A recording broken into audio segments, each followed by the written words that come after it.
আসসালামু আলাইকুম রহমতুল্লাহি ওবরাকাতু। কখনো কখনো জীবনে এমন একটা সময় আসে যখন আপনার পাশে অনেক মানুষ থাকে, কিন্তু আপনার মনের কথাটা বোঝার মতো কেউ থাকে না।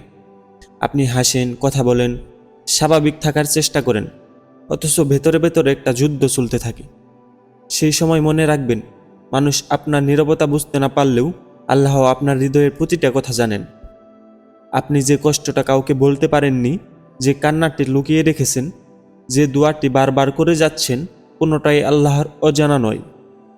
তাই মানুষের দরজায় বারবার গিয়ে নিজেকে ছোট করবেন না, নিজের রবের দরজায় ফিরে আসুন। 2 রাকাত নামাজ পড়ুন, সিজদায় গিয়ে নিজের মনের কথাগুলো বলুন। কোনো সুন্দর শব্দের প্রয়োজন নেই, আপনার ভাঙা হৃদয়ের ভাষাও আল্লাহ বুঝেন।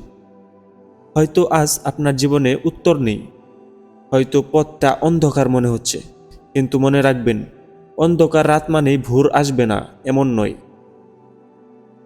আপনি শুধু আল্লাহর উপর ভরসা রেখে চলতে থাকুন, কারণ আপনার গল্পের যে অধ্যায়টা আজ কষ্টের, হয়তো সেখান থেকেই শুরু হবে আপনার জীবনের সবচেয়ে সুন্দর পরিবর্তন।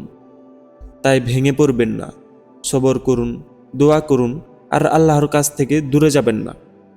যে হৃদয় আল্লাহর সঙ্গে যুক্ত থাকে, সে হৃদয় একদিন না একদিন শান্তির ঠিকানা খুঁজে পায়।